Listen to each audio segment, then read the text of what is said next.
سورہ بقرہ کی آیت ہے یا ایھا الناس، اے لوگو، نہیں کہا مسلمانوں، مخاطب ہیں لوگ، کل مما فی الارض حلال و طیبا، کھاؤ اس زمین میں سے جو کچھ حلال اور پاکیزہ ہے۔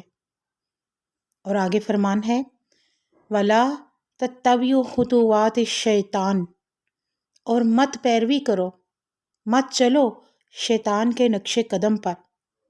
اور ایسا کیوں فرمایا؟ یہی آج ہم نے سیکھنا ہے۔ انہ لکم عدو مبین، یقیناً وہ ہے تمہارا کھلا دشمن، وہ واضح دشمن ہے۔ سب سے پہلے مجھے اور آپ کو جو سمجھنا ہے کہ قرآن ہمیں صاف الفاظ میں بتا رہا ہے کہ اپنے دشمن کو پہچانو۔ یقیناً اس میں کوئی شک نہیں کہ شیطان انسان کا سب سے بڑا دشمن ہے، اور اللہ تعالیٰ فرما رہا ہے ناس یعنی ہر انسان کا عدو مبین، کھلا دشمن ہے، ظاہر دشمن، اور دشمن کبھی اچھا نہیں چاہ سکتا۔ اسے آگ سے پیدا کیا گیا، وہ ایک جن تھا، مگر اس کی عبادت کے درجات اللہ تعالیٰ کی نافرمانی سے پہلے فرشتوں جیسے تھے، اس درجے پر۔ اس بات سے ہم سیکھتے ہیں کہ کبھی بھی اپنے اعمال کو کافی مت سمجھیں۔ اللہ تعالیٰ ہماری حفاظت کرے، اسی لیے ہمیں ہمیشہ یہ دعا کرنی چاہیے کہ یا مقلب القلوب ثبت قلبی علی دینک، اے دلوں کو موڑنے والے، میرے دل کو ہمیشہ دین اسلام پر قائم رکھنا۔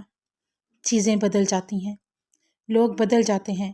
شیطان نے اللہ کے حکم کو رد کیا، فاستکبر وکان من الکافرین، سورۃ بقرہ میں ہے۔ اس نے اللہ کے حکم کو رد کیا، فاستکبر اور تکبر کیا، وکان من الکافرین اور ناشکروں اور کافرین میں شامل ہو گیا۔ اللہ نے اسے فرشتوں جیسا درجہ عطا کیا، مگر پھر بھی اس نے اللہ کی نافرمانی کی، تکبر کیا۔ اور پھر سورۃ احزاب میں اللہ تعالیٰ پوچھ رہا ہے، وہ شیطان سے پوچھتا ہے ما منحک الا تسجد، کس چیز نے تمہیں روکا، کس بات نے تمہیں روکا کہ تم آدم کو سجدہ نہ کرو؟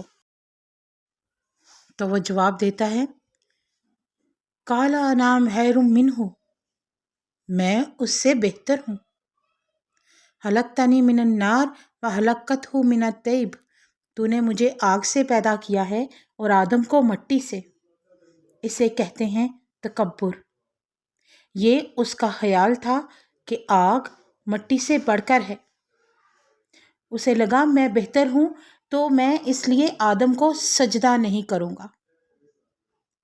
اس بات پر اللہ تعالیٰ فرمایا چلے جاؤ، یہاں سے چلے جاؤ، تمہیں اجازت نہیں کہ تکبر کرو اور جنت میں رہو۔